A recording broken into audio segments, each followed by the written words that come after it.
Okay, this episode is gonna kind of jump all over the place, but hopefully you will get the reason that I'm dancing all over the map with the 4 videos that I'm gonna share with you on this episode, because it kind of comes back to a central point.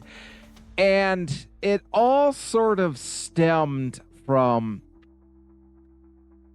the DoD releasing phase 2 of their unclassified, allegedly unredacted, even though a lot of stuff is still redacted, UAP files that have been classified. And we talked about it on the last episode about the first group that was released, how unimpressive they are for the most part. And like I said, they just released another batch, phase 2 or whatever it is they're calling it. And there isn't any on here that are much more convincing of alien spacecraft or UFOs or UAPs or whatever vernacular you want to use to discuss an unidentified craft. But there was one that is central to my location here in the state of Michigan that got released yesterday, and it brought up my whole idea of this episode. So let's show you the video, and then we're going to circle back to it when I get to the ultimate point that I would like to make within this video. Now, this is a UAP that was captured by an Air Force jet over Lake Huron, and they engaged it. And as you're going to see, they allegedly shot, which, according to the Pentagon, they didn't say they shot a missile or shot bullets at it. They said they shot an offensive weapon at it. So they didn't say whether it was like a beam weapon or whether that's just their nomenclature for shooting a missile or firing bullets at it or whatever. I don't know. I'm not in the military. I'm not in the Pentagon, clearly. But they shot at this UAP over Lake Huron, and as you're going to see, allegedly destroyed it. Now, the story behind this is it came up out of Lake Huron, which we have discussed a little bit on previous episodes about UAPs being unidentified submerged objects or UFOs that come out of the water. But we'll talk more about that in a later episode. But here's the video of it.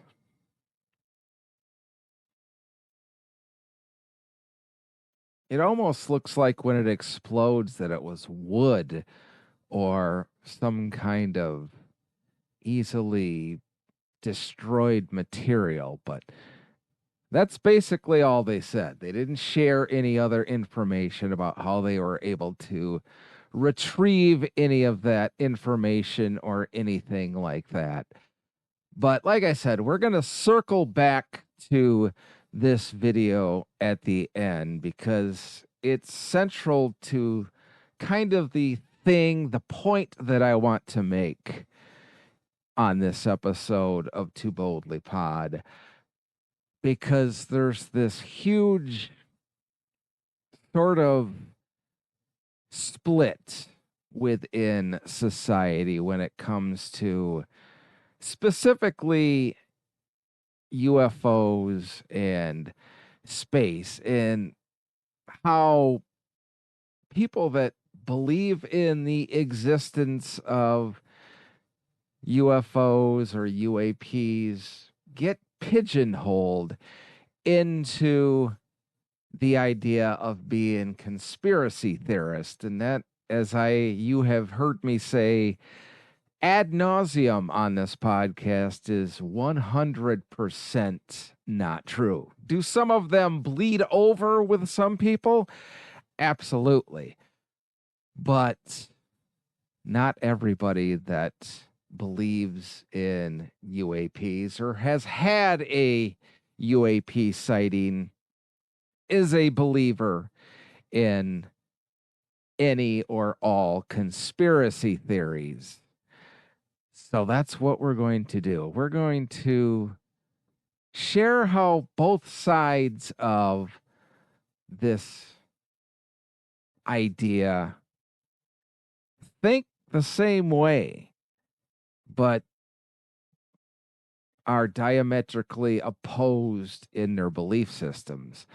So let's just quickly start off with a video that kind of sets the stage a little bit. Good morning, aloha from Florida. So why does it matter if the earth is flat?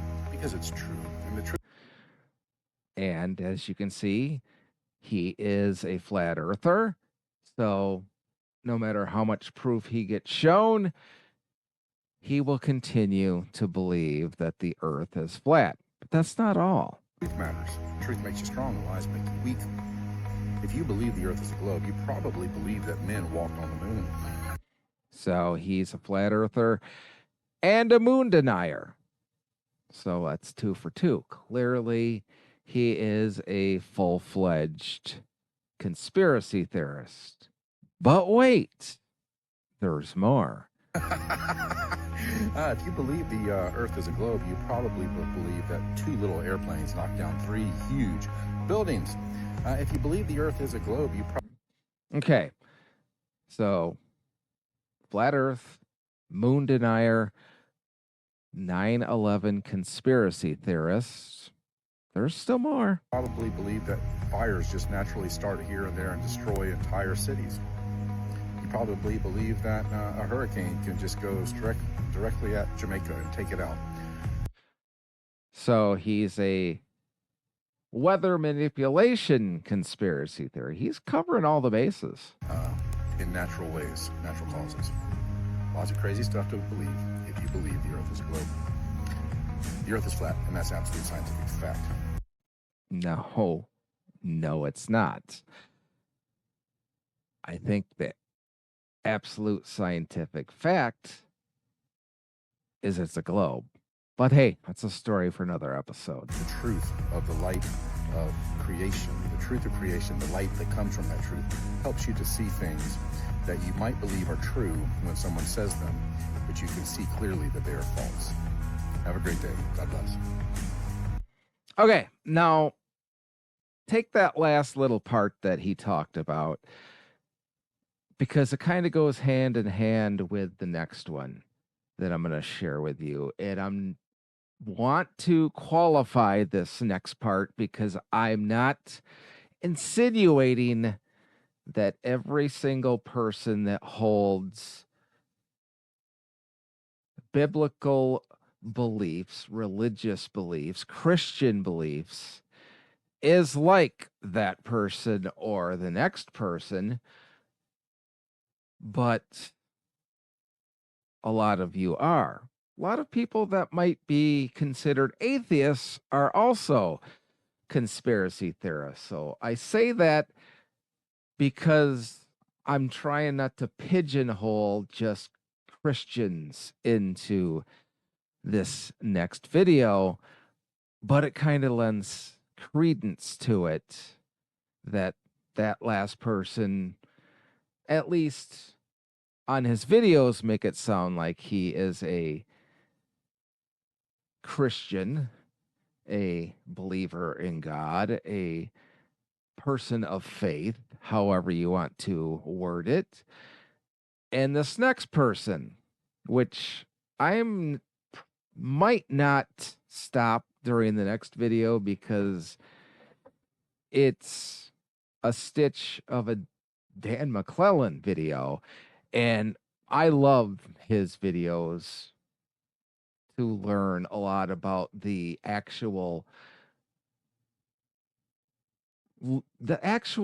evidence within the Bible and the academia within the Bible.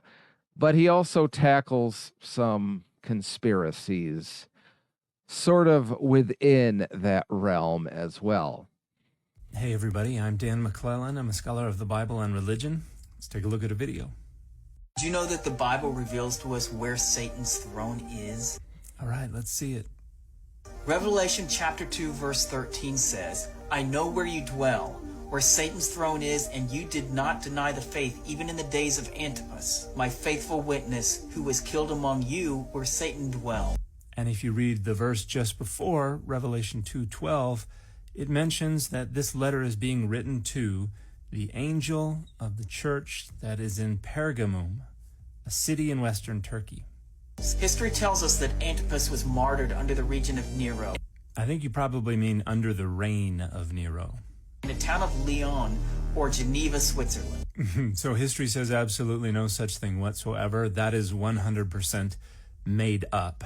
And the town of Geneva, Switzerland, and the town of Lyon in France are two entirely separate towns. In fact, on the map that is showed on the screen, which for some reason is in Thai, you can see the town of Lyon outside of the red circle that is circling Geneva, Switzerland. But that's not even the crazy part. But it is the made up part, just like every other part of this video. An organization named CERN is actually based in Geneva, Switzerland. CERN's objective is to split between the veil of the supernatural and the natural realm. No, it's not. They literally want to create a portal to hell. No, they don't. And ironically, their logo is 3 sixes, No, it's not. It's the accelerator chain and particle tracks.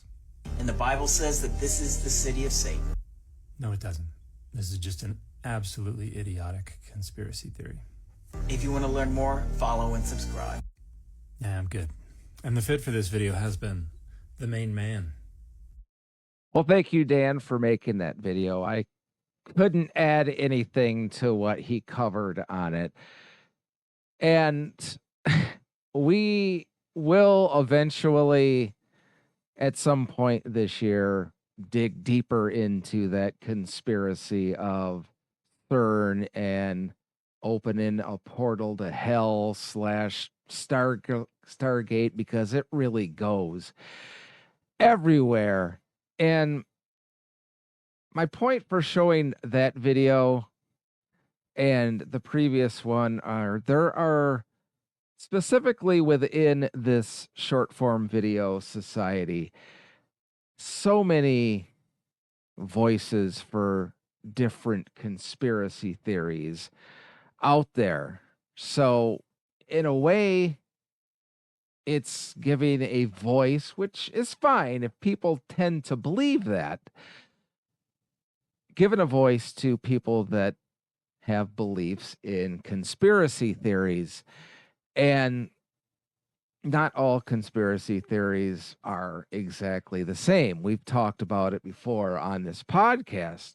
Some of them have a little bit of credence behind them, like, say, the JFK assassination and others. But then there's some, like the CERN one and the flat earth one, that have zero shred of empirical evidence behind them, but yet people pick them up and run with them. And you could say the same thing about moon deniers as well. So it's kind of bringing me to my point that I want to bring up. But we have one more video to watch before we sort of flip the script and talk about what I want to talk about. But before I play this last video, I just want to put it out there for certain people. There is a ton of offensive language in this next video. I was trying to bleep a lot of it out, but there's just so much of it.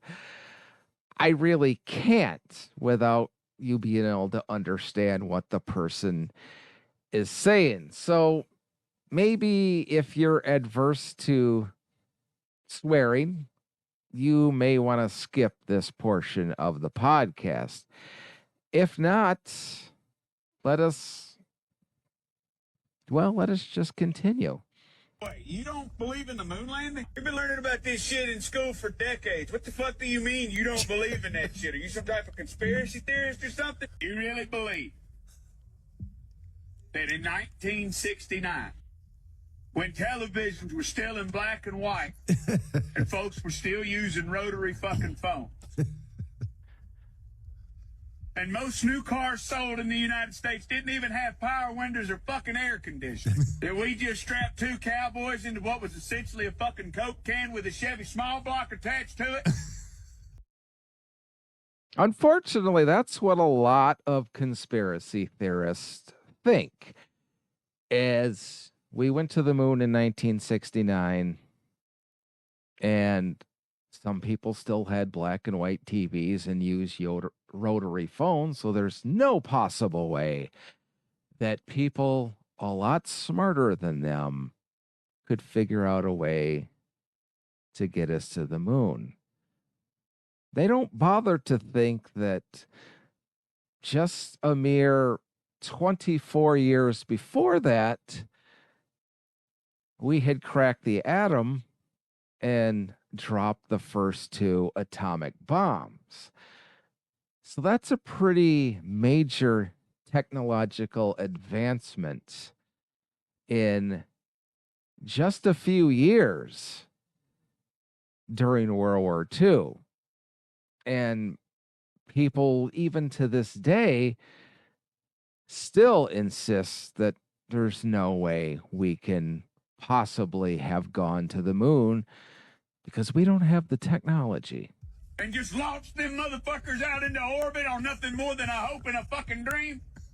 And somehow managed to land that glorified bottle rocket safely on an uncharted lunar surface, where they then got out and played hopscotch for a few hours, and then they got right back inside that motherfucker, and then somehow managed to launch themselves back off the goddamn moon with no infrastructure.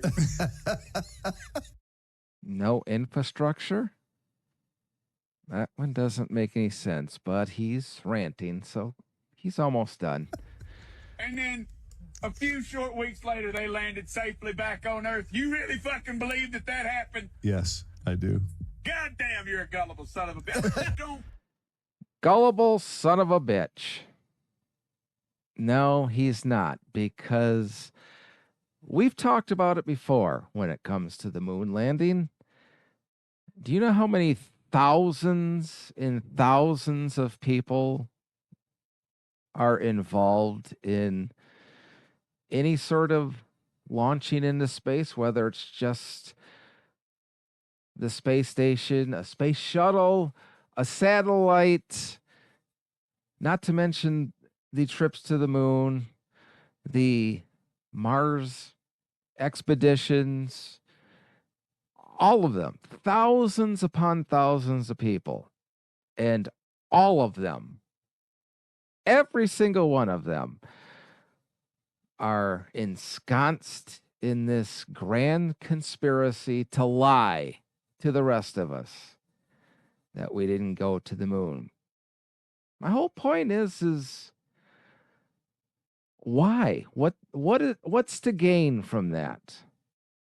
Nobody, no conspiracy theorist that doesn't believe we went to the moon ever has an answer to that. What is the point of lying to the rest of us about going to the moon? What are they hiding?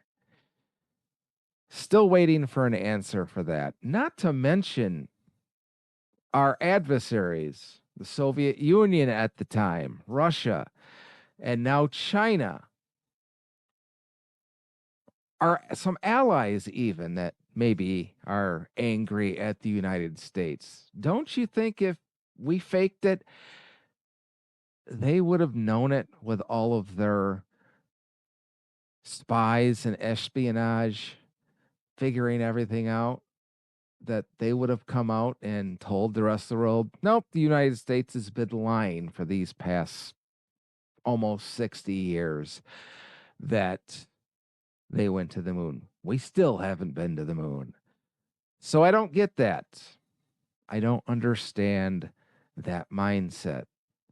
It's just the fact that people that are hardcore conspiracy theorists, no matter how much empirical evidence you can show them,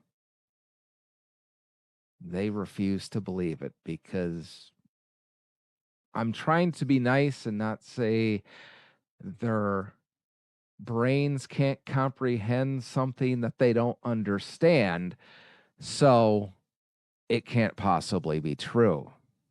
And unfortunately, that's probably what it is they can't comprehend how to do it in their own minds, so it cannot possibly happen. But I'm not just saying that just for conspiracy theories as well, which is going to lead us back to the Lake Huron video that we started with.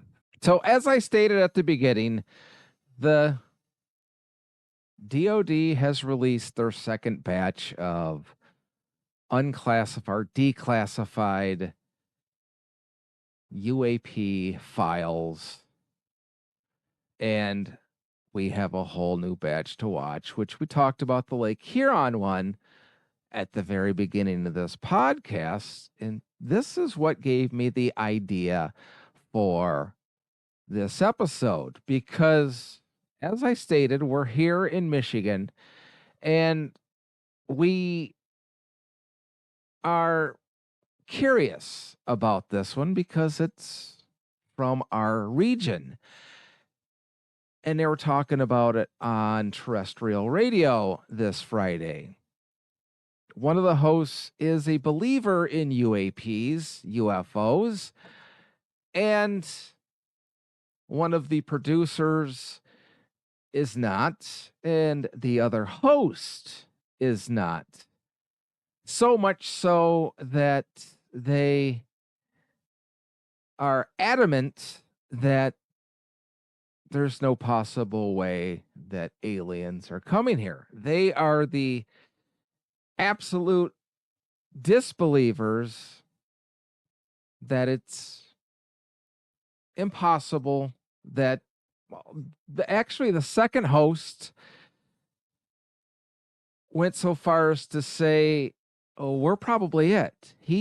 His mind is a very smart and very brilliant mind when it comes to sports and broadcasting, but clearly he hasn't expanded his knowledge base into anything outside of a terrestrial thing, meaning anything off this planet. He does not buy or believe anything could live outside of Earth. We are it, for a lack of a better phrase. He thinks the only life in this entire vast universe is right here on this tiny little planet that we all live on. And there's a lot of people like him that believe that. But he doesn't have the capability to expand his thought. He is a person that he needs facts right in front of him to actually be able to accept something like this. And he's seeing this and he's thinking it's got to be a drone or something, which it very well possibly could. They didn't really give any explanation as to what this was, the DoD that is, other than say it was a UAP that they engaged and shot down. They didn't say anything about picking up any wreckage, doing any studies on the wreckage, or anything. All we got was this video of them allegedly shooting it down.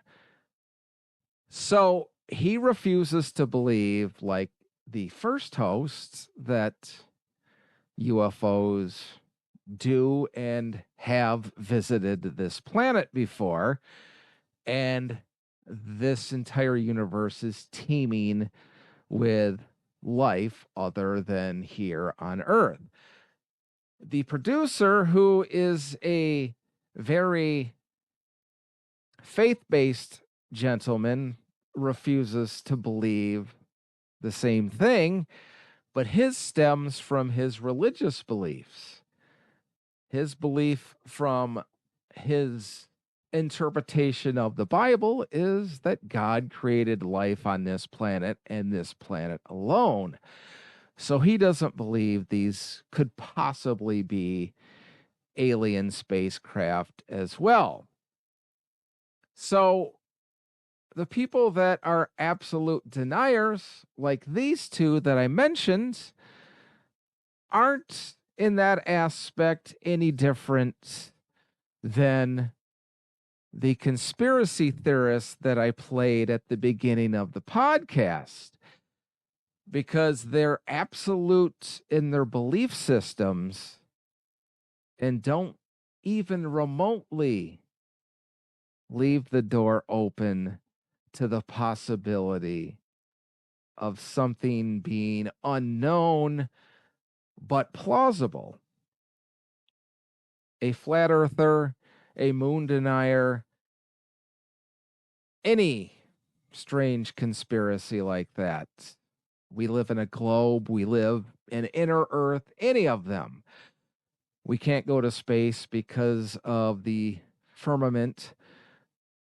It doesn't matter how much empirical proof you show them that they are incorrect, they refuse to believe it. That's kind of why I played that video with all the foul language, because clearly that guy, no matter how much proof you show him, you could probably take him into space and he would say it was CGI. So it doesn't matter how much proof you show them, they're still not going to believe it. And the people that are absolute deniers, like the two people on the radio station, are exactly the same. It's going to take an alien to drop down right on their lawn, come out and shake hands with them and say, "We come from the Zeta Reticuli star system," for them to actually believe that aliens are real and UFOs are a real thing. So my point is they are diametrically opposed in belief systems from one side to the other, kind of like our political climate here in the US these days, probably around the world. Two totally different mindsets and belief systems, and nary the twain shall meet in the middle. And unfortunately, that's probably where the truth, the absolute truth, the empirical truth lies, is somewhere in the middle. If you enjoyed this podcast, please click like and subscribe so you're notified each time I have a new episode. Please comment if you do. I'd love to hear your thoughts. If you want to share this, that would be awesome too. Spread the word. Get the name of Too Boldly Pod out there. And as always, I don't have a closer to this podcast. Harry, do you have a closer? No, she doesn't have a closer either. So we'll just simply close with